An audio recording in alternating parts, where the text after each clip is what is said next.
자, 10시 30분에 인터뷰 기사가 나왔습니다. 그래서 이거를 이제 쭉 살펴봤고요. 그래서 이전 시간에 어디까지 봤느냐? 유나이트 플랫폼은 이제 어떤 기술인가까지 봤습니다. 이 앞에는 그 전에 이제 HLB가 해왔던 계약들 그런 것들에 대해서 쭉 요약을 해준 거고, 자 그러면은 우리가 궁금한 거는 유나이트 플랫폼이 어떤 기술이냐라는 거였죠. 그래서 이제 플랫폼 기술이고 특정 항원을 리소점에 타겟팅해 항원 제시 능력을 높인다고 했습니다. 이게 왜 중요하느냐?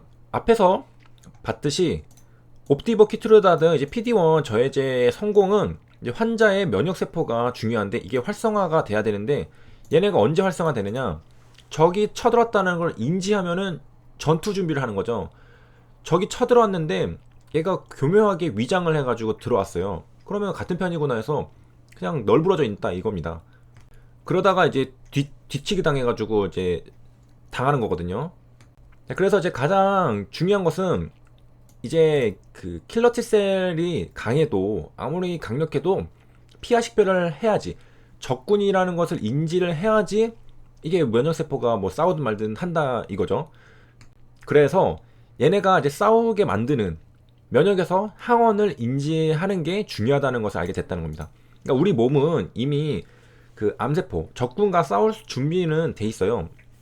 그러니까 전투력은 있는데 그 전투력을 사용을 못하는 겁니다. 왜냐면은 얘가 적인지 아닌지를 모르니까 그 판단을 못하게 위장을 하는데 속아버리니까 이제 우리 몸은 충분히 전투력이 있어도 못 싸운다는 거죠. 근데 그런 의미에서 이제 항원을 인지하는 게 매우 중요하다라고 했고, 자 그러면 서로 이제 잘 인지를 할 수 있게 적군이라는 걸 확실하게 깨달을 수 있게 해주는 게 이제 유나이트 플랫폼이라는 겁니다. 그래서 상당히 의미가 있고 가치가 있는데 아직 투자자들에게 그 의미가 제대로 전달이 안 돼서 안타까운 마음에 이런 기사들이 나왔겠죠.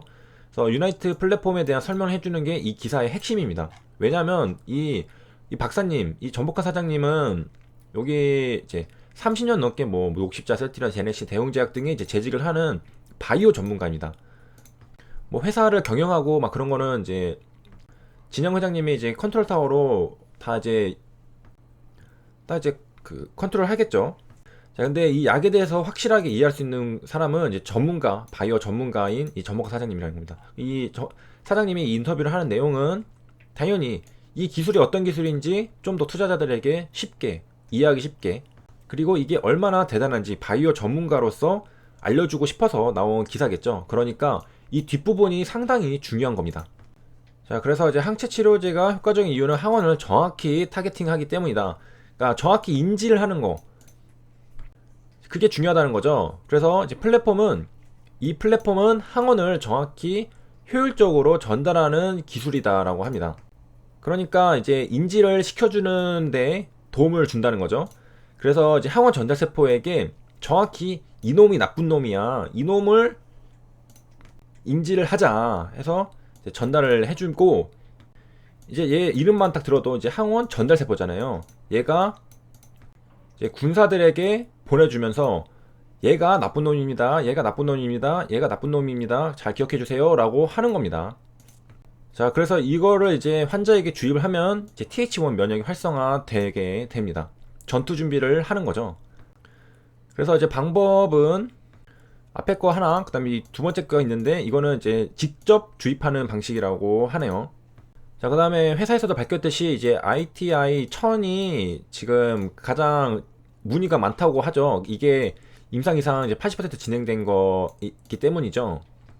자, 보면은 이제 5년 생존율이 5% 이하이라고 합니다. 그러니까 이것도 극도로 낮은데요. 극도로 낮은 건데 그만큼 치료하기가 힘들다는 거죠. 그래서 테모달이라는 게 있고 아바스틴이라는 게 있는데 이거는 이제 1차 치료고 아바스틴은 2차 치료입니다. 근데 이제 1차 치료는 2005년 이후로 아직 하나도 신약화가 나오지 않고 있다고 합니다. 그만큼 치료하기가 어렵고 진입장벽이 높다는 거죠.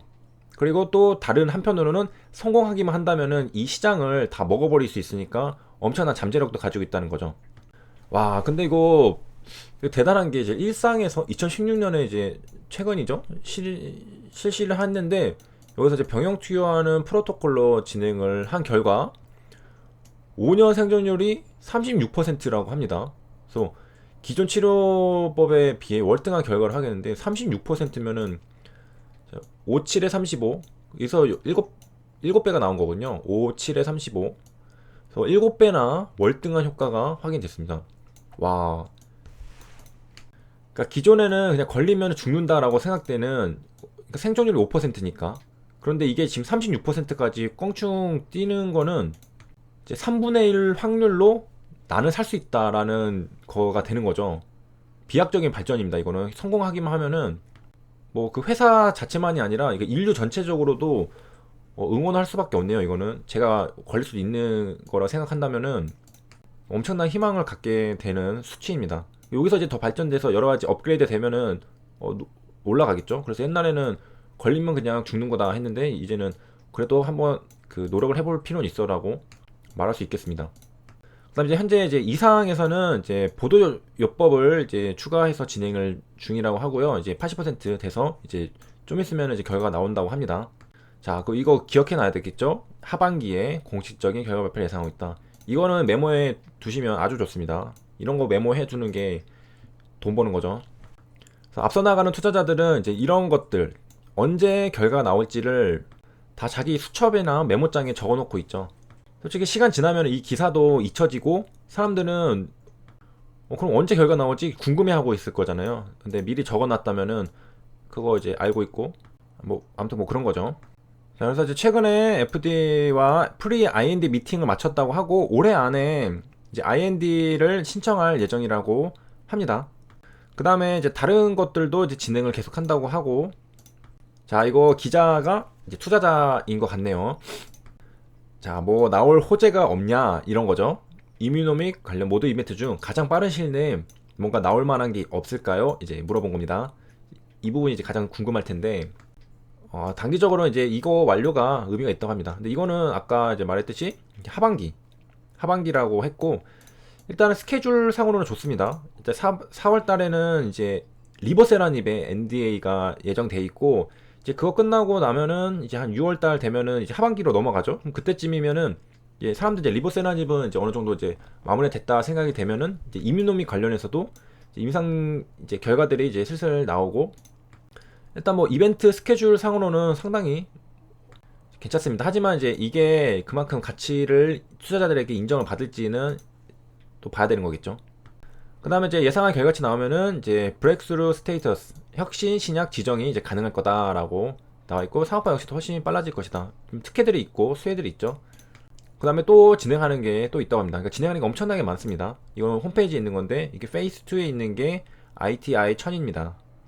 자, 그 다음에 이제 좋은 질문들을 많이 했습니다. 라이센스 아웃 계획이 있느냐, 뭐 직접 판매 계획이 있느냐. 아직은 뭐 결과 다 나온 게 아니기 때문에 모든 옵션은 열려 있다. 자, 이상까지 하고서 금액이 만족스럽다면 라이센스 아웃도 가능하다라고 했습니다. 자, 그 다음에 이게 이제 결과가 잘 나오면은 이제 미국, 유럽에선 판매도 이제 상당한 수준의 시장 점유율을 가져갈 수 있다고 했습니다. 사실상 경쟁력이 없다고 하는 거죠. 아까 봤듯이 2005년 이후에는 나온 게 없어요. 게다가 이제 지금 이 결과가 좋을 가능성이 높으니까 나온다면은 거의 이제 독점을 할 정도로 강력한 약이 될 수가 있겠습니다. 자, 그래서 뭐 단기적으로는 HIV 브레인 센터를 캔서 센터군요. 이거를 이제 세워가지고 시장을 공략하는 방법도 생각하고 있다라고 하고 있고, 자, 그 다음에는 이제 리버세라닙에 대한 궁금증도 해소를 해줬습니다. 그러니까 투자자들이 궁금해할 만한 거는 웬만한 건 다 지금 다뤄줬네요. 그리고 뭐 기자도 질문 잘했고, 뭐 회사에서도 알리고 싶어서 이제 기자에게 요청을 해가지고 질문 형식으로 한 걸 수도 있고, 어쨌든 그래서 이제 그 리버세라닙은 이제 빨리 진입을 하는 게 중요하다. 그래서 진입을 일단 하고 나면은 이제 다양한 병용 임상과 이제 다른 이제 자격증에 대해서 확장을 할 수 있기 때문에 일단은 빨리 허가를 받는 게 중요하다라고 판단을 하고 있다는 것이고요. 와, 300건이 진행 중이라고 하네요. 이 리버세라를 기반으로 한 게 300건이니까 엄청나게 많습니다. 자, 그 다음에 이전에 기사 나왔던 1차 치료는 확정된 거 없다라고 했습니다. 논의를 일단 하고 있다고 하네요. 자, 그래서 여기까지 다 이제 살펴봤는데요.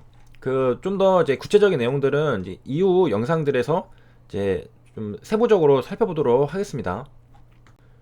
그래서 이제 그 바이오 전문가 사장님의 인터뷰라서 그런지 구체적으로 플랫폼 기술에 대한 설명들이 있어서 꽤 괜찮은 기사였습니다. 여기까지 시청해주셔서 감사합니다.